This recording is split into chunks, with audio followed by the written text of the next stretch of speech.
Una paciente que le vino a él con fecha de última regla, y bueno, no todos respondieron, obviamente, la longitud coronal, ¿no? Sin embargo, ya luego hacen un estudio en relación a, bueno, esto no es, en relación a de cuánto porcentaje en su población, latinoamericana, claro está, eh, tiene acceso a una ecografía del primer trimestre. Y es por eso que menciona lo de la COG y el uso de si es que hay una discrepancia entre la fecha de última regla y no hay acceso a esa ecografía de primer trimestre o a la longitud coronal, se podría utilizar la fecha de última regla. Ahora, ¿qué pasa también en cuanto al uso del Doppler? No todos los centros hospitalarios tienen acceso a él. Sin embargo, sí mencionaba que en cuanto al índice cerebral placentario, la capacidad que tiene de poder predecir algún efecto adverso es relativamente baja. O bueno, él lo tomaba como baja, ¿no? Una sensibilidad del 57%. Entonces, no me dice si es que algo va a pasar en ese momento, ¿no? No es un marcador tan fuerte o predictor. Y lo mismo con el Doppler de las arterias uterinas. A ver, nos dice el pronóstico sí del embarazo, pero no, tampoco no capta en su mayoría los efectos adversos. Ahí lo pone en un 49%. Tampoco nos dice este Doppler de las arterias uterinas cuándo es que vamos a culminar el embarazo. Y bueno, ese doctor es el doctor Miranda de Colombia. Nos hacía un poco un cuadro comparativo también entre estas sociedades y un poco también explicándoles la razón de por qué, por ejemplo, la sociedad en Estados Unidos no considera el ducto venoso, no considera tampoco la arteria cerebral media, pero la ISUOG y la FIGO sí tienen bastante similitud en cuanto al criterio diagnóstico y en cuanto también al manejo. Ahora, en el tema de las tablas, existe toda esta controversia y ahí lo van a poder ver los diferentes países y las sociedades acerca de si usar una estandarizada, de usar personalizadas y lo que decía el Frances Figueras, que es que no hay un consenso actualmente sobre este crecimiento, restricción de crecimiento uterino. En este caso hay dos corrientes, que es que una tabla es que va a adecuarse a todos y la otra corriente es que una tabla no puede adecuarse a todos. Sin embargo, el doctor Aris lo que hace es hacer esa diferencia y él estaba a favor de lo que es el Intergrowth 21st, porque tenemos que saber que existen los estándares y las referencias. Entonces, un estándar me describe cómo es que este feto o este recién nacido, este infante, debería crecer cuando todo el ambiente o toda la parte nutricional tiene poco efecto en relación al crecimiento. Y en cuanto a la referencia, describía que cómo estos fetos o recién nacidos infantes han crecido en un cierto o un determinado punto.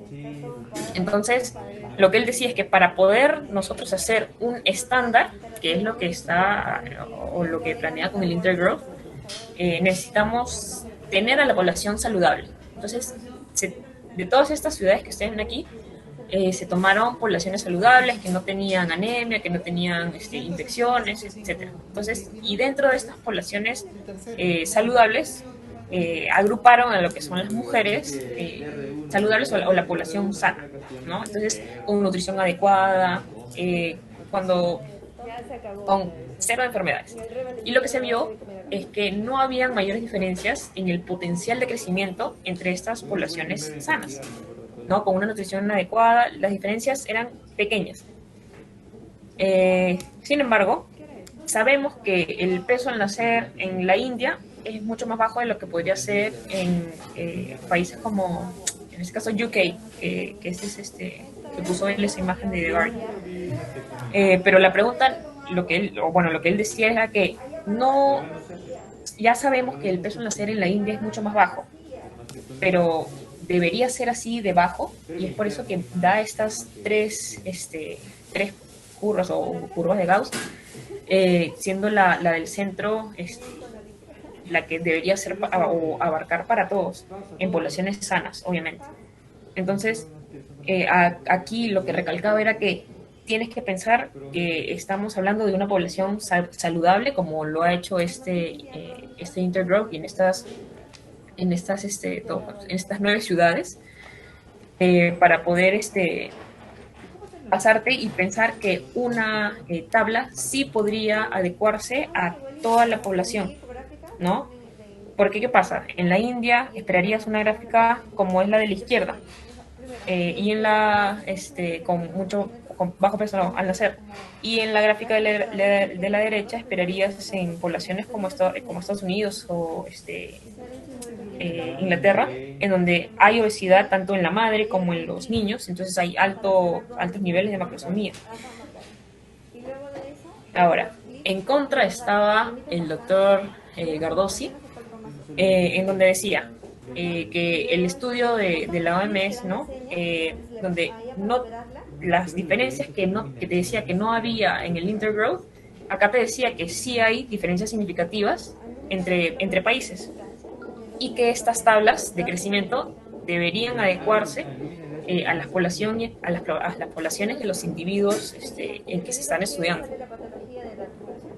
Lo que te decía también era que bueno, las tablas deben ser ajustadas para poder encajar con estas diversidades, ¿no? Que es un contraste con lo que se halló en el Intergrowth. El problema también era que si unificas un poco estas tablas estandarizadas, va a haber un mayor porcentaje, obviamente, de pequeños paredajes estacional. Aquí lo que él mencionaba en el Grow Chart, que también incluso tiene un aplicativo para tú colocar cada parámetro y poder saber o poder personalizar ese ponderado fetal que vas a poner en relación a diferentes criterios. Y bueno, ahí no se diferencia el mismo peso, pero en relación a distintas poblaciones. La paciente era de la India y la otra de un país desarrollado. Entonces se vio que para uno estaba el peso normal y el otro estaba como un RCU, ¿no? Entonces él sí está a favor de que cada tabla debería ser personalizada, porque va a haber diferencia entre población y población. Y aquí sí se ve, pues, ¿no? Se sabe que el IMC, que es el de abajo, el BMI, el IMC, la obesidad incrementa el riesgo de óbito, que es la línea negra con los cuadrados. Sin embargo, esto no se refleja en las tablas, ¿no? Que son todas las que están de izquierda a derecha. Tanto la morada, que es de la OMS, tanto la celeste, que es la de Hadlock, y el Intergrowth, que son los triángulos. Sin embargo, su estudio, que es el GROW, sí seguía esta tendencia de a mayor IMC, mayor el riesgo de óbito, ¿no? Y esta GROW es la tabla personalizada que él creó. Y con esto demostraba que si uno personaliza la tabla de acuerdo a los criterios de cada población y de la diversidad que tiene, también se ve que el riesgo de pequeño para edad gestacional aumenta conforme aumenta la obesidad. Bueno, ahora, él hizo un estudio en donde mostró que, y este sí estaba un poco a favor de también, no, esto era, pero estaba a favor de lo que era el consenso Delphi, porque se vio que a mayor, también en punto de corte de las 22 semanas, ¿no? Había mayor riesgo de resultados perinatales adversos. Ahora, otro punto. Hay que hacer la distinción, como vemos en cuanto a las tablas del, por ejemplo, el PNI de Barcelona.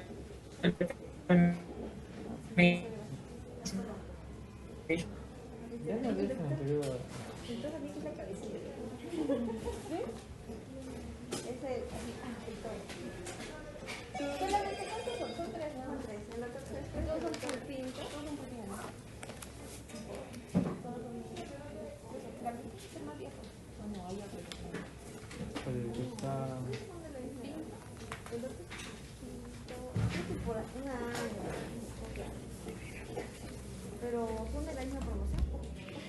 Solo que el doctor terminó porque creo que tenía 2 años solamente de gineco y salió antes. a las mujeres, disminuía este porcentaje en un 19%.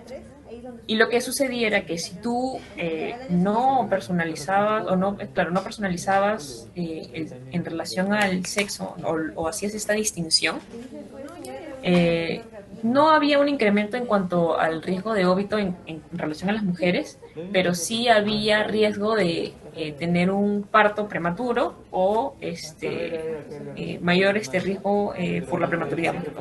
Y en relación a los hombres, sí había un riesgo en cuanto al óbito y también riesgo por la prematuridad en relación a aumento de la mortalidad perinatal.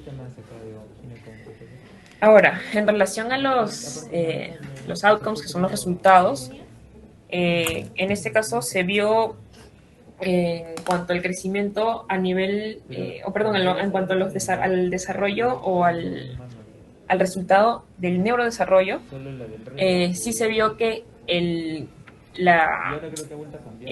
RCU tardío en estos recién nacidos tenían una alteración a nivel del crecimiento cerebral, que posteriormente, cuando lo siguen a los 2-3 años,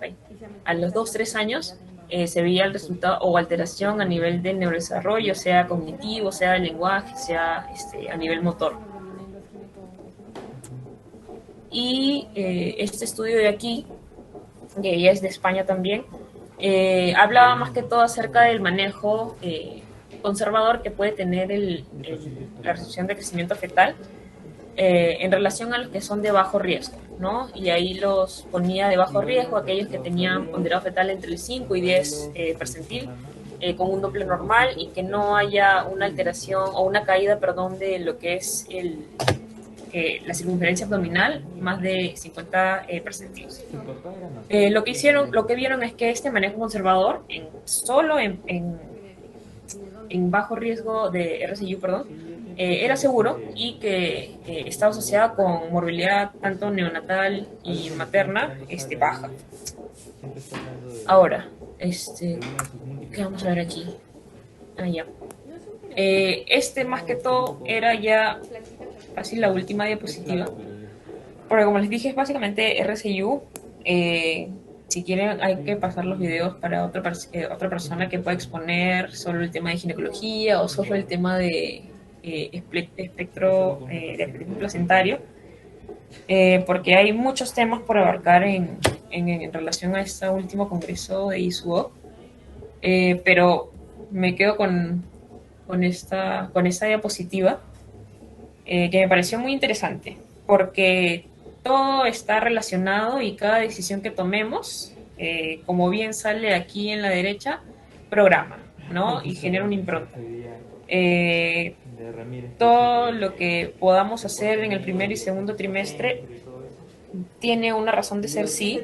En el primer trimestre podemos ayudar a que estas enfermedades disminuyan en cuanto a la predicción y prevención, que son las complicaciones tanto de diabetes gestacional, preeclampsia, restricción de crecimiento intrauterino.